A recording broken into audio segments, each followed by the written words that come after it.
Tim's News Explosion. Tim's News Explosion. Tim's News Explosion. Tim's News Explosion. Tim's News Explosion. Tim's News Explosion. Tim's News Explosion. Tim's News Explosion.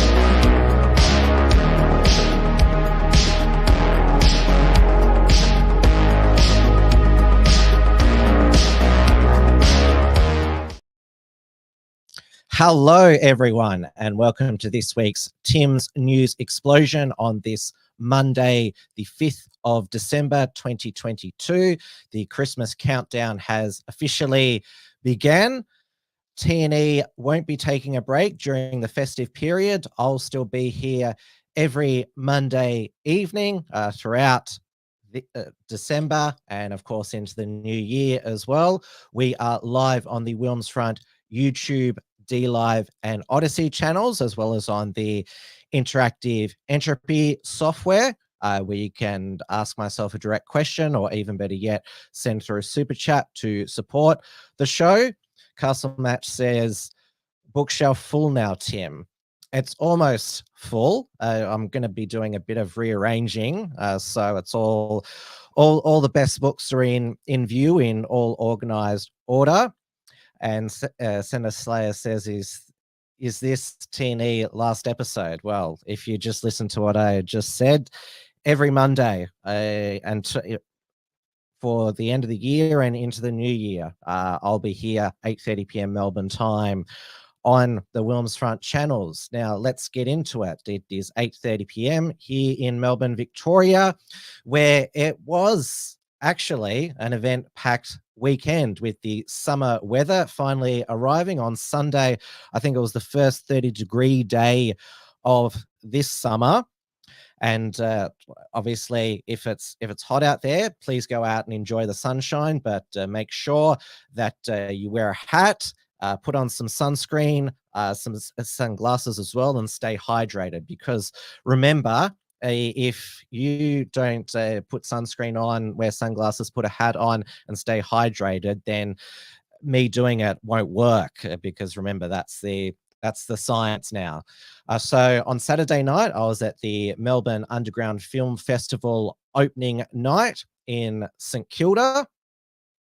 And on the train home, it was packed with Guns N' Roses concert revelers. It was at the MCG, so there was a lot of them there.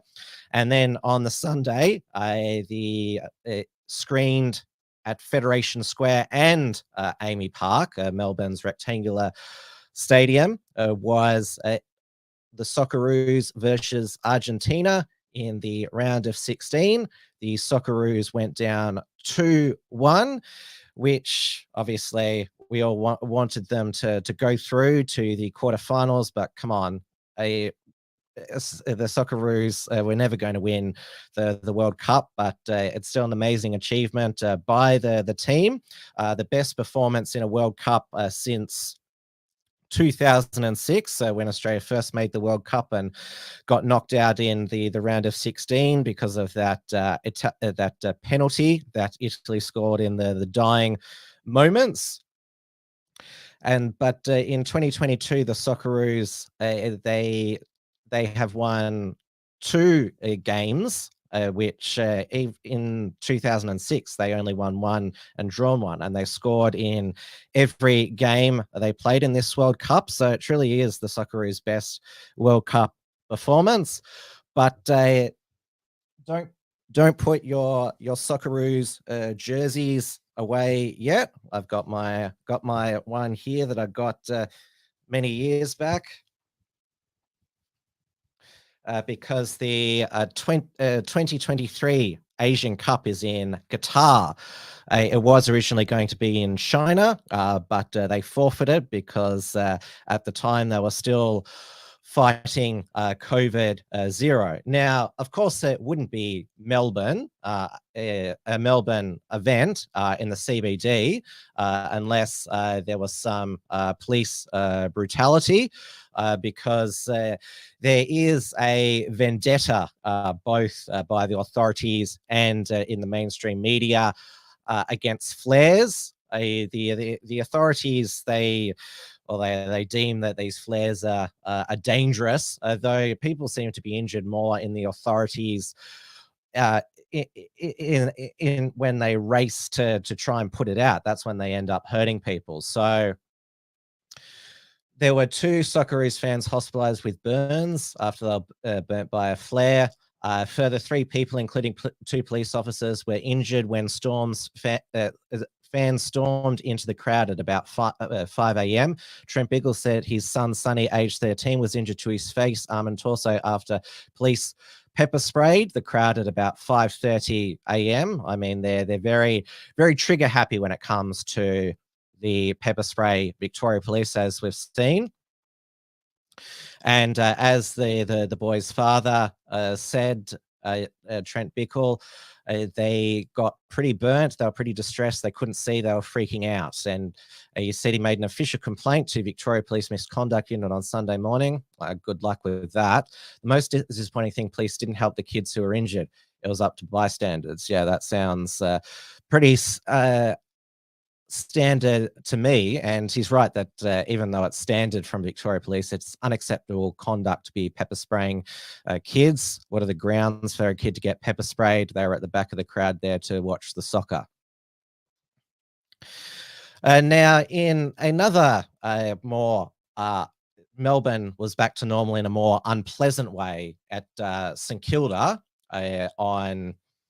on Sunday, when there was a fatal stabbing at St Kilda Beach by a teenager. So Tarneet teenager Hashim Muhammad from Tarneet. So he travelled a long way from Tarneet to the St Kilda foreshore. And so this article here said he was dreaming of starting his own business and had got his driver's license only 2 days before his life was cut short during a fight at St Kilda foreshore. So see, he was a good boy that didn't do nothing.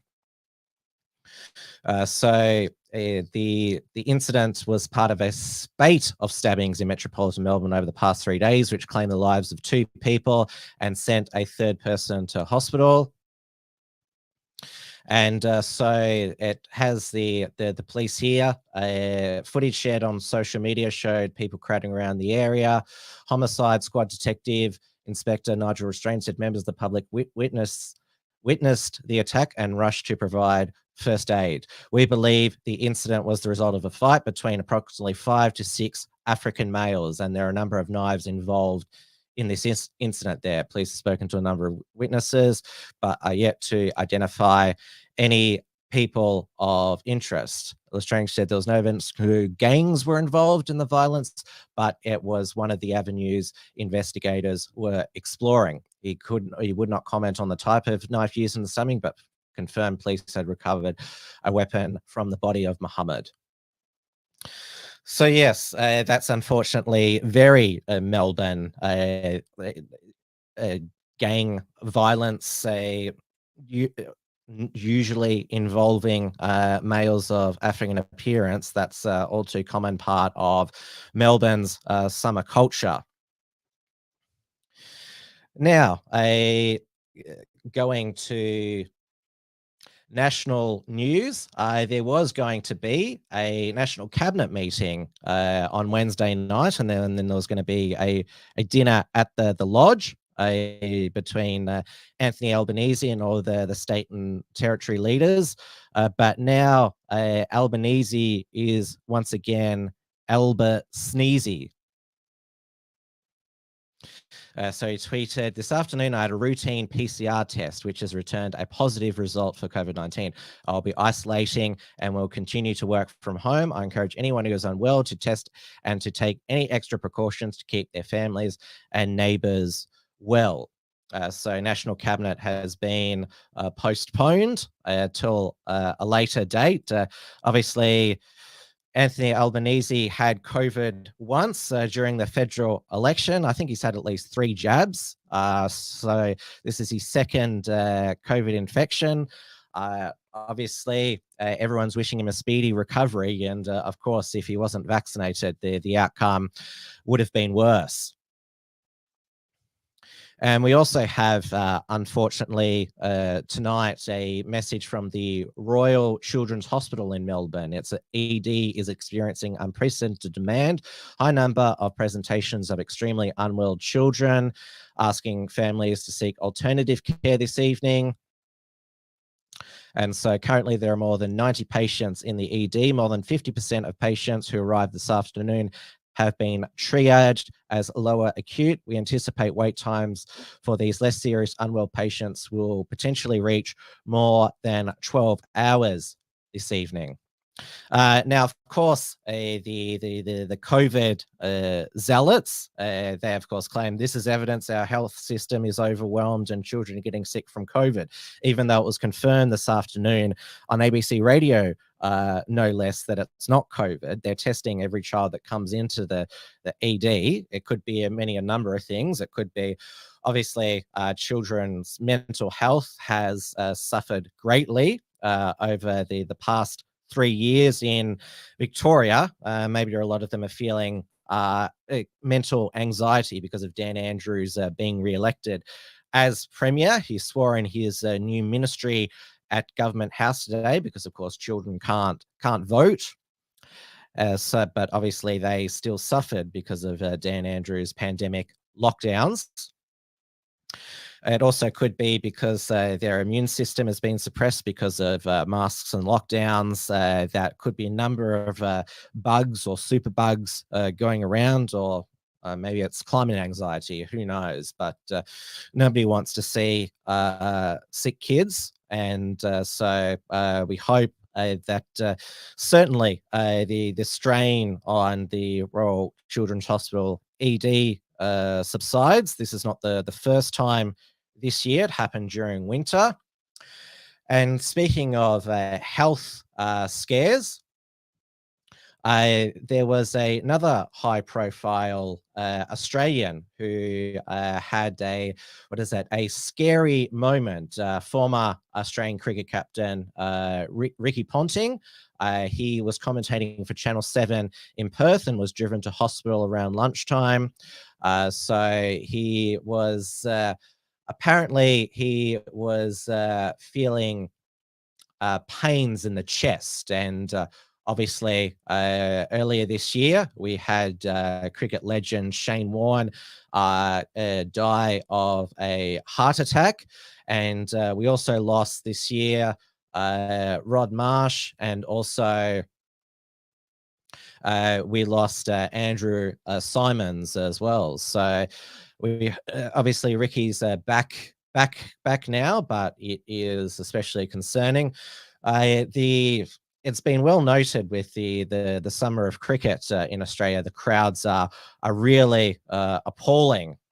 And there was obviously hardly anyone attending the one dayer in Melbourne, and there isn't many people attending the test against the West Indies in Perth. I mean, it could be to do with that a lot of Australians don't want to see Captain Woke Pat Cummins.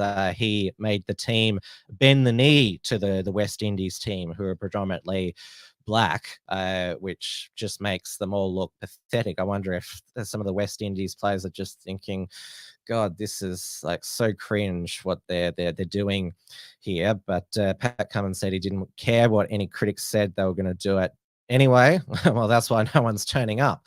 There have been more people turning up to the live sites to watch the Socceroos. Obviously, Federation Square in Melbourne was the main live site, but Dominic Perrottet opened up Darling Harbour in Sydney. There were other venues opened up all around Australia. Let's hope that this passion for soccer can be channeled into the resumption of the A-League, which is resuming this Friday night. AAMI Park is hardly ever full during an A-League game. It would be good to see it as full as it was on Sunday morning.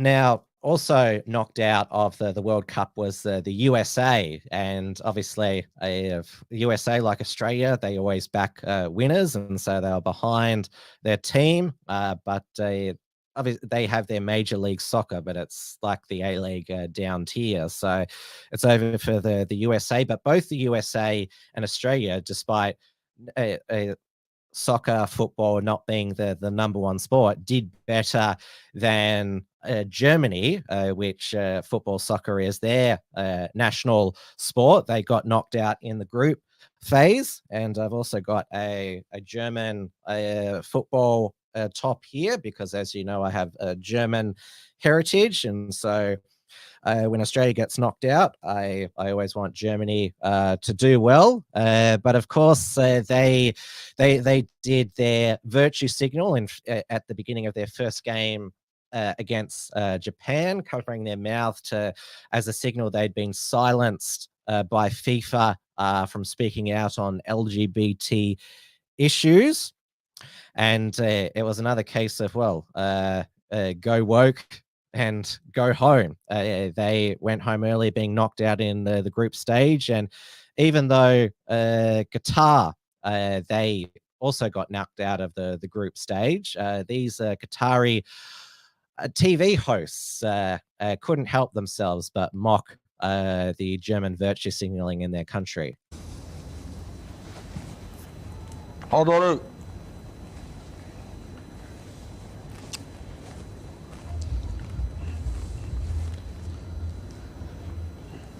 ما تسوي انت؟ لله الحمد خالد الحمد لله رب العالمين. And there was this tweet by, I can't read Arabic, but it's by an official, Qatari official, who tweeted, "You come to our country and you know what makes us angry, and you do it." Yeah, well, they did do it, the Germans. Now, moving on to, well, before I move on to UK news, I should comment that the English national football team, they've advanced to the quarterfinals and will now be playing France. I don't expect England to win, but the English football fans think that they can. Remember, they famously lost the Euro 2020 final, which was in 2021 in the penalty shootout with Italy. The English manager Gareth Southgate, he picked a lot of the black players to take penalties, and they all missed. And it was argued that Southgate picked them to show that the English football team was truly diverse. And well, the diversity is increasing in the UK with the release of the latest census. So this was Patriotic Alternatives summary, and obviously diversity is code for less white people and less white British people. So in 2011, white Brits made up 86% of the population. In 2021 census, they make up 81.7, a drop of 4.3% in 10 years. And white British went from 87.5% in 2001, 80.5% in 2011, and 74.4% in 2021. And so their summary, Patriotic Alternative, 10 years ago, 1 in 5 people were non-British, and now it's 1 in 4 people. We're trending towards a white British minority. The census already revealed that the British cities of London, Manchester, and Birmingham are already white minority. And this even got the attention of a former Brexit party leader and Brexit champion Nigel Farage, who's now a GB News host.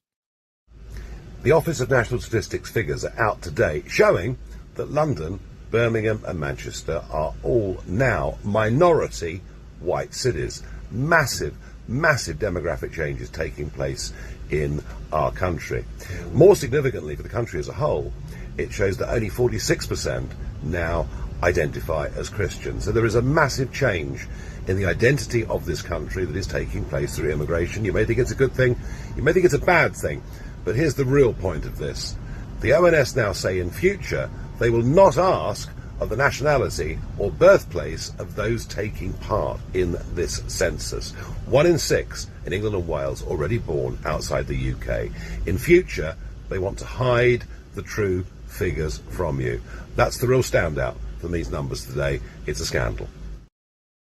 Yeah, so when white Brits in the future become a minority, the ONS Office of National Statistics isn't going to officially release that information in the latest census. Now, in response to Nigel Farage's video, former Health Secretary, former Chancellor, and former Home Secretary Sajid Javid, he was one of the two.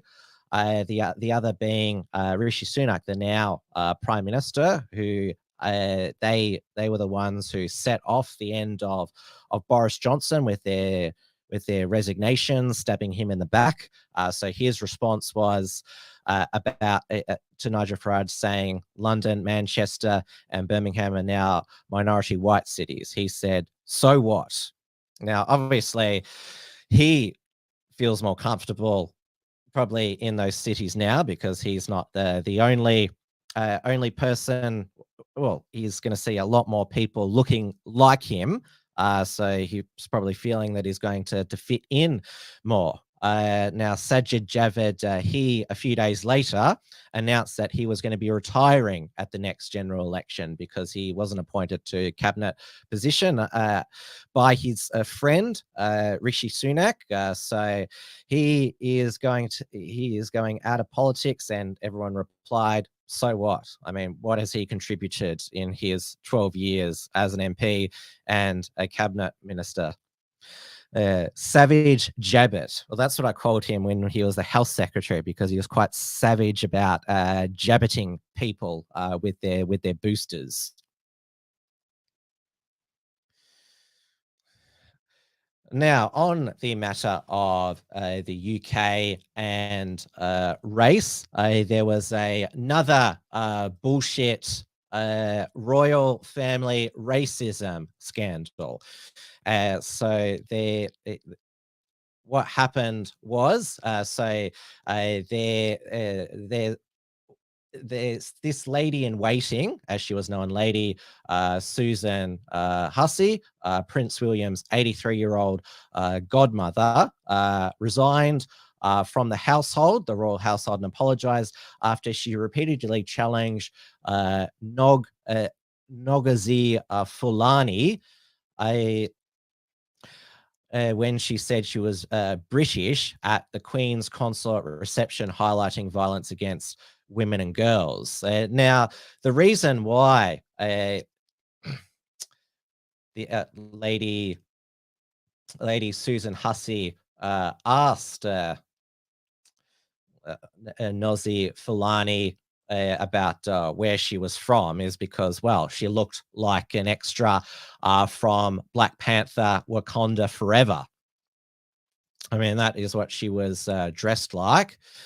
And so, yes, she was thrown under the bus, but Nigel Farage, he put the record straight. He said, in the end, it turns out Fulani, who's a British citizen, although of African heritage, still displaying African culture. It turns out she said she felt denied her nationality in what was seen to be an outright racist assault. And Farage said she clearly had a tape recorder, which suggests this planned this right from the very start. She is anti-royal and British Marxist, so why was she even invited? And Rishi Sunak was asked for comment about the accusation, saying racism must be confronted. So yes, and so this comes just as the trailer dropped for Harry and Meghan's Netflix documentary, when they're going to dump racism accusations against the royal family. and obviously this fits their narrative that a royal consort didn't think that this lady was British because she was black.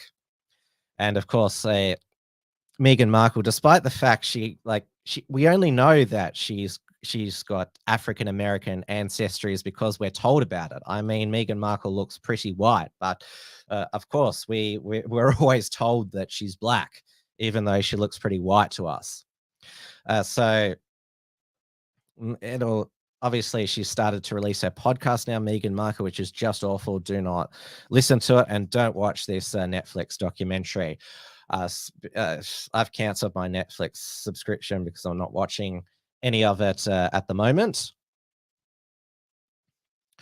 Now, I thought because I've previously discussed rumors about globalist leaders. Obviously, I shared on Tim's News Explosion a couple of months ago the rumor that Chinese President Xi Jinping had been put under house arrest by the People's Liberation Army because the PLA had decided that to remove him was the only way to backflip on the CCP's COVID zero policy.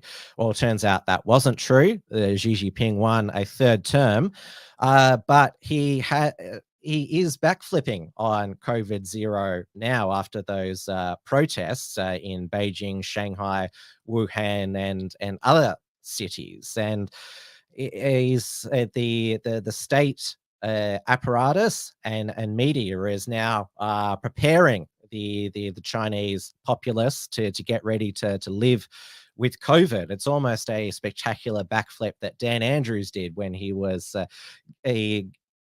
following COVID zero at any cost, enforced by Victoria Police. And so now Dan's master, Xi, has performed a Dan backflip. Though it seemed that the Chinese people, they only had to protest a few days, and that was it. And we obviously here in Melbourne, I just saw Topher Field's Battleground Melbourne for the first time at the Melbourne Underground Film Festival. Victoria Police were extremely brutal, and they kept ratcheting it up at every anti-lockdown protest. And in China, I didn't see any CCP violence against the protesters. Well, I saw some arrests and that, but it looked, by comparison, Victoria Police much more brutal than the CCP police. Now, we don't know what goes on in the dead of night. They might have gone to these people's houses in the middle of the night, threatened them, dragged them out, done who knows what. But of course, we know that Victoria Police intimidated anti-lockdown activists here with letters and police visits. But yeah, it's just I'm just stunned that it only took a few protests in China for the CCP to backflip it, and they seem to radically shift faster than Dan did. So yeah, that was quite something to behold. Now, the latest rumors regarding globalist leaders.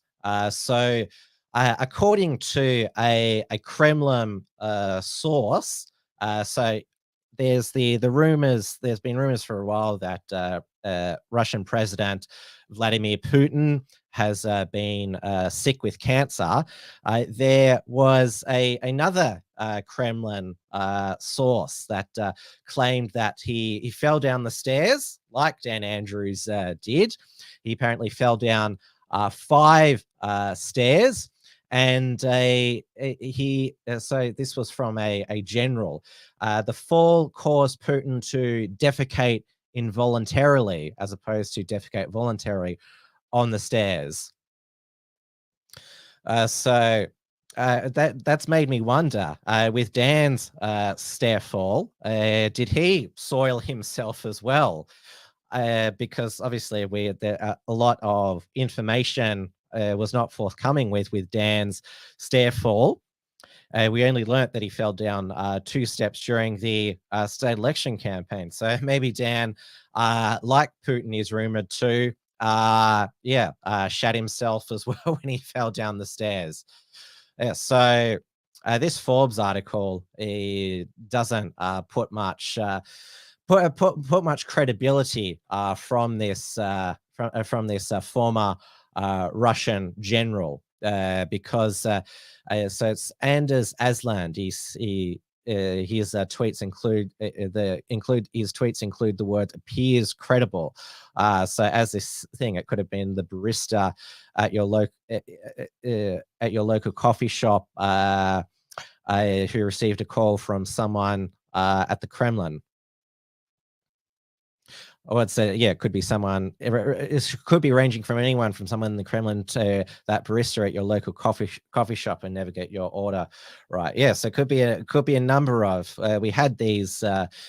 We had a lot of these rumors during the pandemic. People said, "I have it on high authority from a reliable source," and these things would never happen. So it's a funny rumor. Because obviously Putin has the tough guy image, riding shirtless on horses. He's apparently so sick that he fell down the stairs and shat himself. There's also another rumor going around Twitter, though I have not seen a news article about it, that Klaus Schwab has had, I think not 1, but 2 heart attacks. And I think we'll all be celebrating when Klaus Schwab, the sinister leader of the World Economic Forum in Davos, Switzerland.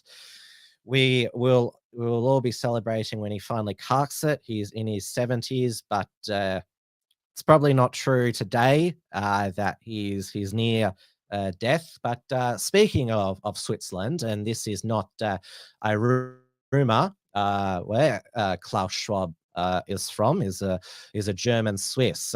For this winter, Switzerland has put a framework in place for a climate energy lockdown in case there's a threat to the energy grid. So this includes banning the use of electric cars for non-essential journeys.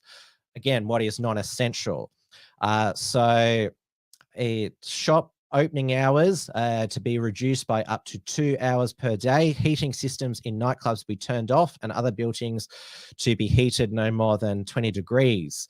I covered these laws in a previous Tim's News Explosion, the framework, where you can even go to jail if you violate these climate lockdown policies. So they've even got more measures in place. So streaming services and game consoles, using those could be banned, Christmas lights turned off, and all sports stadiums and leisure facilities closed. So yes, remember during the COVID lockdowns, you're still able to have bread and circuses with Netflix and the sports ball as well. But the Swiss climate lockdown proposal, that's pretty much taking away everything from people, all forms of, well, you could read a book. As far as I know, the books behind me made a paper, do not emit greenhouse gas emissions, or do not consume energy, I should say. But yes, that if the fact that they've made this plan, I mean, the population will go crazy if that's ever activated this winter. But yes, so Switzerland is the nation that's got this extreme blueprint all ready to go, and you'd probably think that maybe other nations will follow as well. Now, moving on to social media news, and Yi is no longer on Twitter again because of, well, you can only call it the most crazy interview we have seen in many, many years. Yi gave to Alex Jones InfoWars, and obviously Yi had come under severe he'd been severely condemned and deplatformed for calling out Jewish influence and power in the entertainment industry. He announced he was running for president again and hired Nick Fuentes of America First and Marlene Knopfler to be his campaign managers. Ye walked out on his interview with Tim Pool because Tim Pool kept questioning about why he was always mentioning the Jews. But Alex Jones, he let Ye speak, and the Tim Pool interview was extremely boring to compared to what transpired. And you would have seen, some of you may have watched it in full, some of you only seen clips. I will play some of what he said about World War II history, Nazi Germany, and Hitler. I've said it, the most Nazi-like activities I've seen, and the Nazis, in my view, were thugs that shook people down, did a lot of really bad things. But they did good things, too. We're going to stop dissing the Nazis all the time. Okay. We're going to get to that. Every human being has something of value that they brought to the table, especially Hitler. This guy that invented highways, invented the very microphone that I use as a musician. You can't say out loud that this person ever did anything good, and I'm done with that. And he didn't kill 6 million Jews. That's just factually incorrect. Guys, get the Ronald Reagan clip they showed me yesterday. Sorry, go ahead. Ronald Reagan said that. So you basically said there everything you're not allowed to say. He questioned everything about Nazi Germany, World War II history that you're not supposed to question. Now, for the record, if you've watched my previous show, I agree with Alex Jones that the Nazis and Hitler were bad, but it is a historical fact that the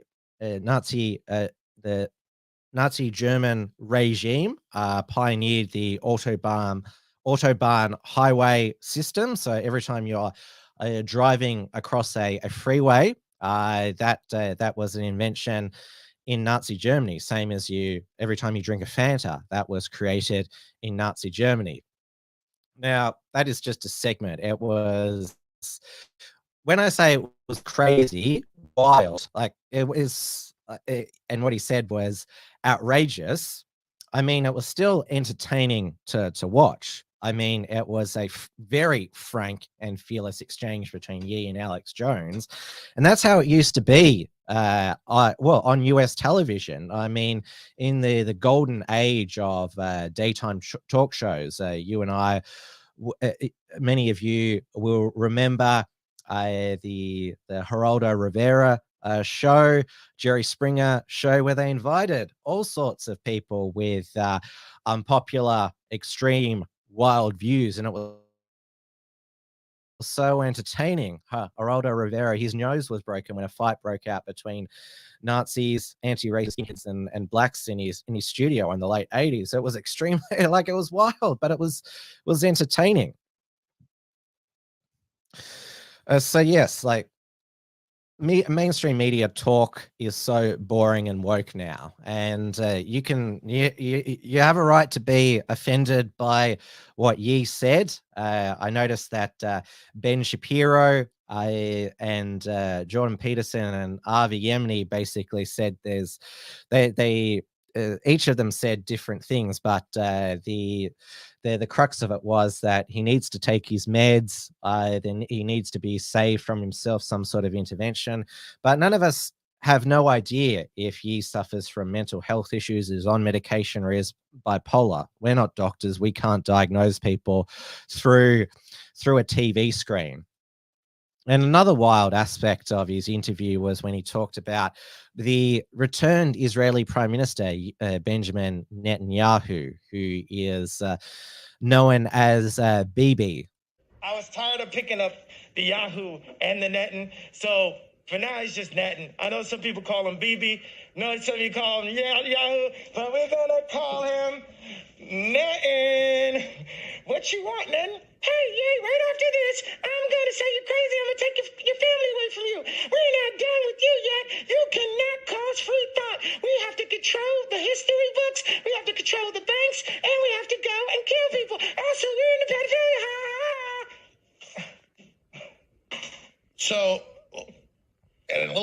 hopefully you're going to take the mask off, because is this actually Ye here? Yes, that GIMP mask, what it looks like, that add a next level of craziness and insanity. Now, in the studio with Ye on Alex Jones was Nick Fuentes. Milo was not there, and Milo has confirmed that he and Ye have gone their separate ways.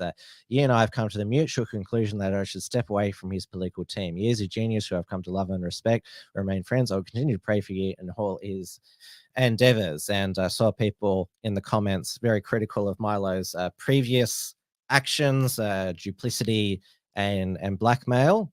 So that'll probably all reassure you that Milo is no longer under Milo's influence there. Now, Elon Musk, he deleted Ye from Twitter because his subsequent tweets were the most shocking one. He was a swastika inverted into a star of David.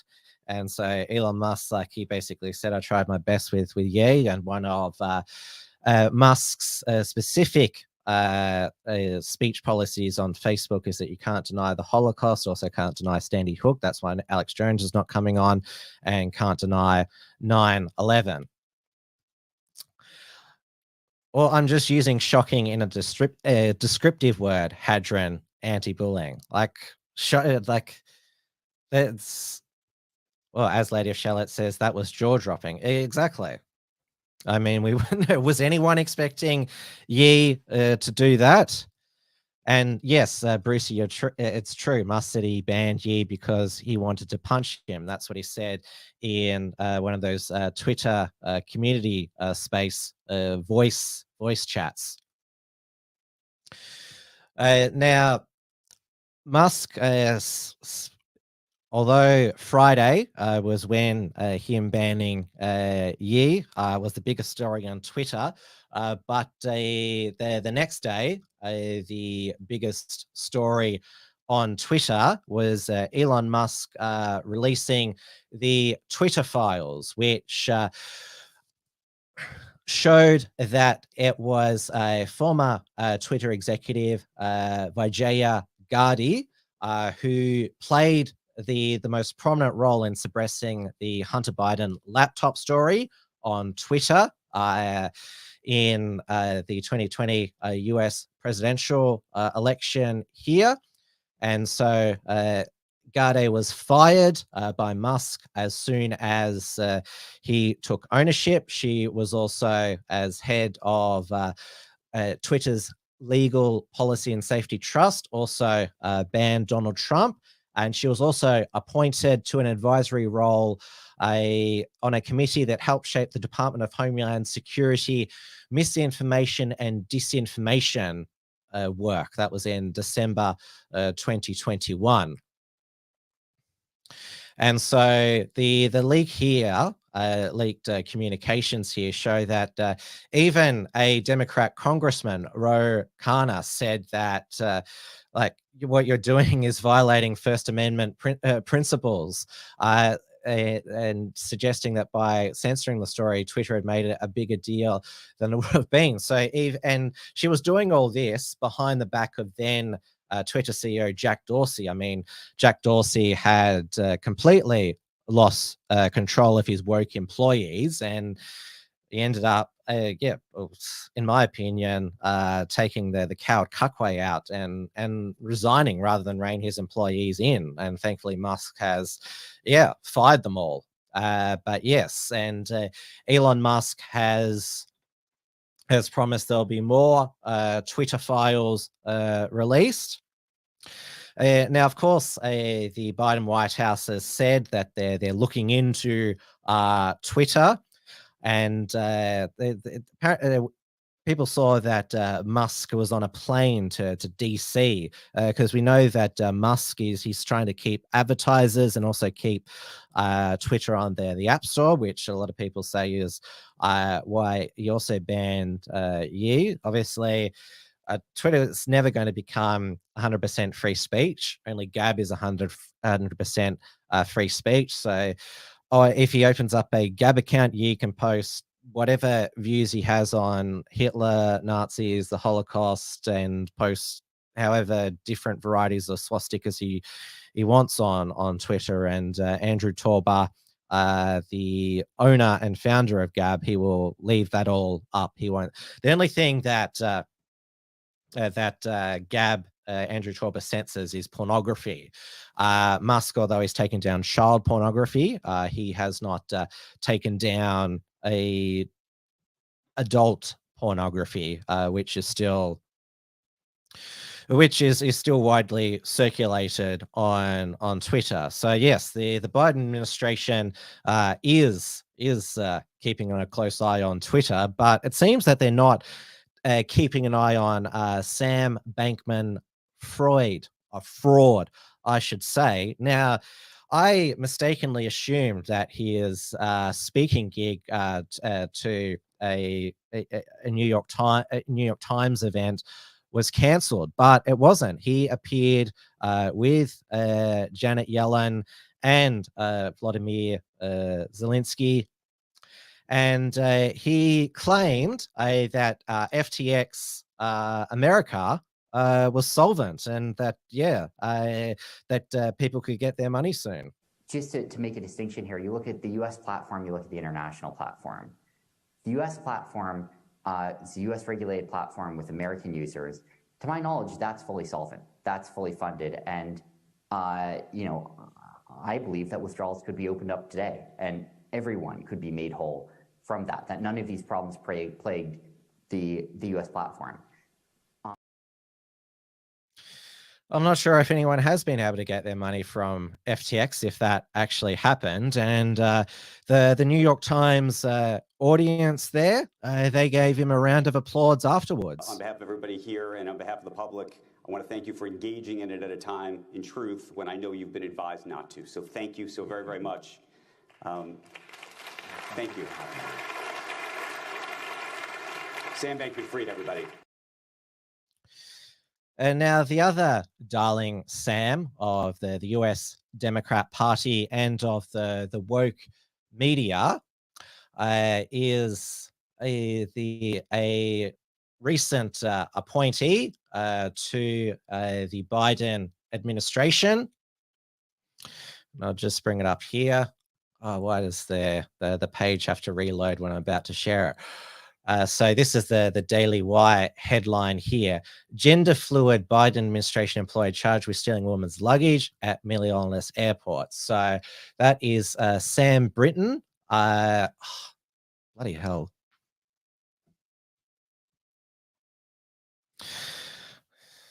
Yeah, I don't know what. Am I still on the screen here? Yes, I am. I just thought that everything had died suddenly. Can you all hear me?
I'm back.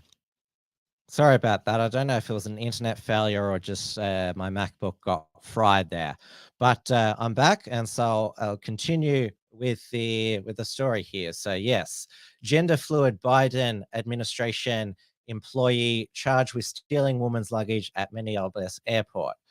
So Sam Brinton, Deputy Assistant Secretary of the Office of Spent Fuel and Waste Disposition at the US Department of Energy, allegedly removed a luggage tag from a navy blue Vera Bradley suitcase, dropped it into his handbag, and then left the area a quick place on September 16. So Britain, who had caused a stir among Americans for his role in the federal government, for dressing in drag and boasting online about his puppy role play fetish. So he, according to the complainant, Britain traveled without a checked bag, even though he had no, but still got the woman's bag. And so, according to a report, she notified law enforcement her bag and contents inside, valued around $2,325, had gone missing. And so video surveillance captured him. So it had clothes inside there. He said that they asked if that he took anything that didn't belong to him, not that I know of. And so he said that he took the bag because he was feeling a state of exhaustion. And complainants also alleged that Boland realized it wasn't his bag, opening the hotel, at which point got nervous and didn't know what to do. So he allegedly told authorities to remove the clothes from the suitcase in the hotel room and return to DC with the bag, because it would have been weirder if he'd left the bag at the hotel. However, authorities said no clothing was recovered from the hotel room. So where are the clothes? And yes, this is the photo that he, or I should say, this whole article misgenders them. Sam is they. Sam is on the right. On the left is, of course, Rachel Levine, 4-star admiral, assistant secretary of health in the Biden administration, and also the Babylon Bees man of the year. Sam looks like that. Some of you might remember that that YouTube video from years back. That girl who had a head shaved off and had this purple lipstick and said "Die cis scum." I mean, Sam looks exactly like that girl there. Now, remember, it's as the article mentioned that there was a lot of eyebrows raised because of his kink fetish instructional videos. Now, at the time, I was sort of like, I'll keep an open mind. I shouldn't just dismiss somebody because they enjoy kink fetish in their private time. But yes, Sam should definitely go from the Biden administration and is on leave from their position at the moment there. So, but yes, obviously the narrative though is ye awful, should be cancelled forever, never heard from again, career over. Alex Jones should be doubly cancelled again for platforming. Elon Musk is a threat to democracy. And but yes, Sam Bankman-Fried still being celebrated. And well, we'll see if Sam Brinton, because he is facing felony theft charges, whether he is brought to justice or he might weasel his way out. And also another degenerate that seems to be getting away with it is a degenerate company, Balenciaga. Their stores are still trading as normal. They've just said we're sorry for that photo shoot with those children holding those teddy bears in bondage. Now, last week I brought you two Australians who stormed the Balenciaga store in Sydney. One of them was Lockie Kavanagh of the 5-8 Take After Dark podcast. I'll play it again. Yeah, how do you guys feel about the fact that you work for a company that openly supports child abuse? How do you feel about that? Well, no comment. No comment. No opinion on child abuse whatsoever. Pretty self-evident. I know if I was working for a company that openly endorsed this stuff, I'll be looking for a new job, guys. If that was my kid, fuck, that'd be terrible, right? I agree. Did you guys know that Balenciaga was involved in the exploiting children? Children? Not before. Well, they are. I wouldn't be shopping here. So good. You think it's good? Yeah, you think it's good? You think it's good? It's good that this company, supports child abuse. It's Look at them, they're all fucking cowards, look at them. All walking away, we're talking to them, can't answer questions. You've all shown yourself. despicable stuff, mate. Despicable. You guys need to turn back. You need to turn back. Yeah? This is very Christian of you. Yeah, well, it is, yeah. Exposing the works of darkness is Christian, mate. We judge righteous. That's it. We judge righteously, mate. I love it. What? You love it. You are not Catholic. You do not support the works of God, mate. You need to repent, turn back to Him. Now, over in the US, another anti-child exploitation activist. I mean, it should be standard that everyone's against child exploitation, child abuse, like Balenciaga has. Well, they've at the very least overstepped the line in a big way. So this is how one of them decided to go into Balenciaga store wanting a job with Balenciaga and decided to dress up for the occasion. I just wanted to drop off my resume. My name's Lionel. I'm gonna ask you. I work like a lot with like kids and stuff too. I'm really good. I'm gonna ask you to stop filming, please. No, like I watch Keeping Up with the Kardashians every night too. Okay, like at this point, if you're filming, I'm gonna have to ask you to leave. No, I'm just saying, like, I know you guys must be losing like a lot of people, but I'm ready to join the workforce. At this point, I'm gonna have to ask you to leave. Excuse me, can you ask the escort this gentleman out of the store for me, please? Can I at least just leave my resume here? No, please take that with you. I'll just leave it, just in case. Is it because I didn't have a cover letter, or? You guys are sexualizing children. They wouldn't hire me. He's in tune with being a Barney bear. You're not young enough to be hired. You have to be a teddy bear, or you have to be under the age of 10. Now, it hasn't been these sorts of storming the stores. It hasn't been entirely well received by those who are condemning Balenciaga because they've been accused of harassing retail staff and security guards. Though, like, if you're an employee at Balenciaga and you've been obviously you know what they did in their photo shoots with children, and you're still working for them, I think you can be judged to be complicit, and so you've waived your right to not be harassed on those grounds. Now, what if you already owned Balenciaga clothing before? Well, obviously they were doing this probably the entire time. They've just recently got caught. What should you do with your Balenciaga clothing? Well, there's one option, to piss on it.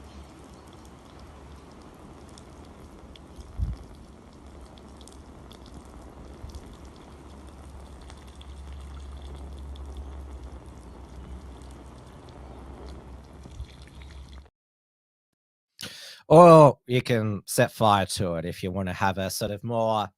It's sort of a more a clean, and also it's a greater spectacle if you burn something symbolically.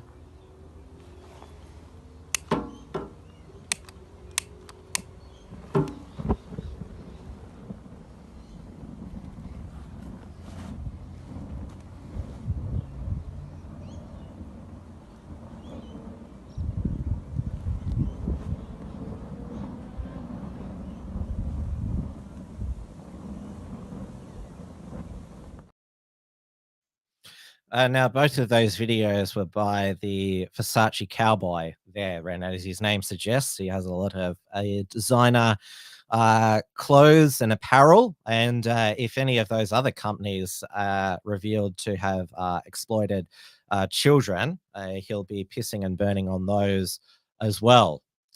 Now, to end the show, I will go back locally.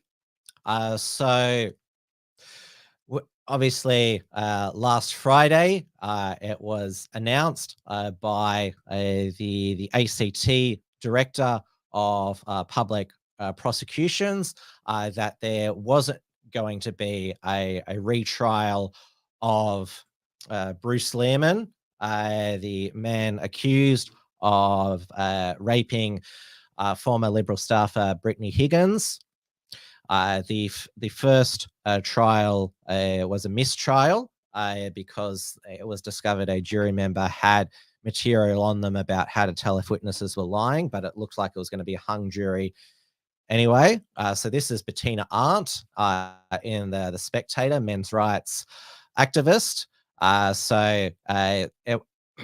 The ACT DPP, Shane Gromgold, said that he dropped it because of an unacceptable risk to the life of the complainant.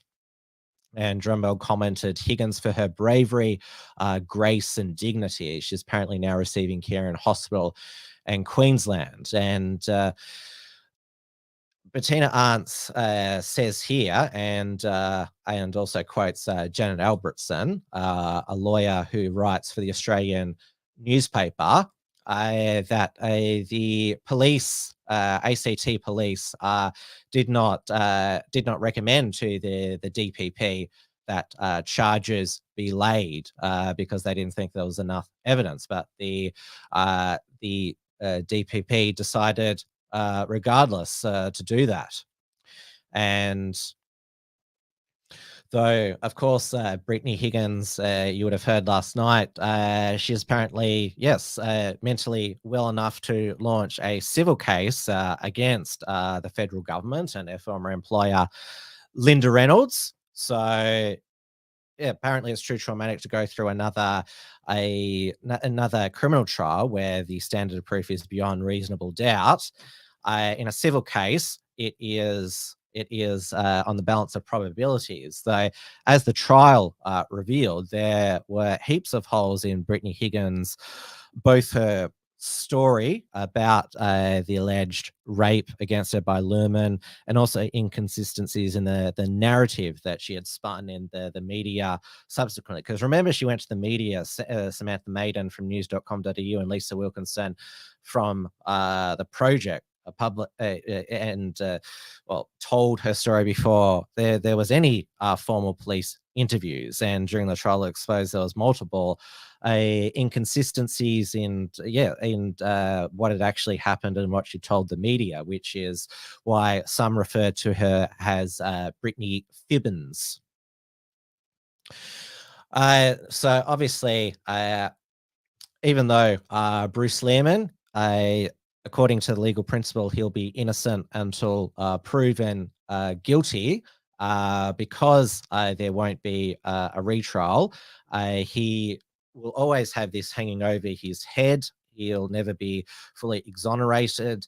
And of course, the feminist left on social media will continue to defame him as a rapist, like they did with former Attorney General Christian Porter. The left don't care about legal facts. They believe that an interview with Lisa Wilkinson is basically as good as a guilty verdict. But there was better news on the legal front, with a magistrate sending a Extinction Rebellion protester who blocked the Sydney Harbour Bridge to 15 months in prison. And the magistrate here, Alison Hawkins, was super based and really unleashed on us, said the 31-year-old let the entire city suffer and she knew the consequences to the illegal demonstration. Court documents stated New South Wales Image, which activated its red and blue lights, was forced to stop on the Harbour Bridge. And so goes further down here to she was denied bail by the magistrate because she intends to appeal. So this is the first jailing of the strengthened New South Wales laws against protesters who block traffic, and all of a sudden now the Twitter left they support the right to protest, even to block traffic and stop everyone from going about their lawful everyday business. They weren't supporting the anti-lockdown protesters. It's only okay if it's cause that they believe in, and of course, if it's cause that they believe in, then any type of disruptive protest is justified. I saw Luke Hillary of the Trades Hall saying, "Hey, how come the tradies who marched across the Westgate Bridge weren't prosecuted?" Well, that was during lockdown. It's not like there were people going to work. I mean, the tradies, the construction workers were banned during that time. It's not like there was any traffic to block there. Well, these Extinction Rebellion projects, they deliberately block during peak hour to cause maximum disruption, because they think that that's a viable political persuasion strategy. I mean, they get their sycophants in the media on Twitter, but that's about it. Maybe the ones in Australia now, maybe they'll just have to just throw fruit and beans at paintings now. There'll probably be another law passed against that as well. Now, off with a doozy social media Twitter what do you call that, salacious scandal. So Steve Austin, who is actually one of the few centre-right broadcasters on the ABC Radio Brisbane. So the ABC is investigating claims from Steve Austin that his social media account was interfered with amid accusations he had liked videos featuring transgender pornography. So the firestorm was sparked by a scheduled interview with Sally Grover on his Drive program with LGBTQI activists angered. The Gold Coast-based businesswoman was set to appear without a second guest to counter her views, because yes, Sal Grovel is what is known as a TERF, trans exclusionary radical feminist. So she says she doesn't see herself as a women's right activist and doesn't believe in gender ideology. Was set to go on the show to voice opposition to proposed new laws in Queensland. This is the Courier Mail, describes it as designed to better recognise trans and gender diverse people on birth certificates. So clearly, activists went deep diving into Steve Austin's Twitter account, but apparently these likes went years back. So I guess interference is another term for hacked, and we all remember when Christopher Pyne claimed that his Twitter had been hacked when he liked some gay pornography the night after the same-sex marriage vote. I mean, like pretty much all of the time, these claims of I've been hacked when they've liked some degenerate pornography on Twitter. The claim that they've been hacked it always turns out to be a lie. So, yes, it doesn't sound like a very convincing excuse, because you can tell where someone's liked and tweeted from. Like, that's no problem there. All right, I have gone way over the hour, but were interrupted because of that. I'm not sure if it's. I do intend to get a new MacBook at the end of the year. So if you send a super chat now, that'll contribute to upgrading my my hardware streaming software, so there'll be less interruptions like that. Now, obviously, Trad Tasman Talk has finished now. Last show on Friday.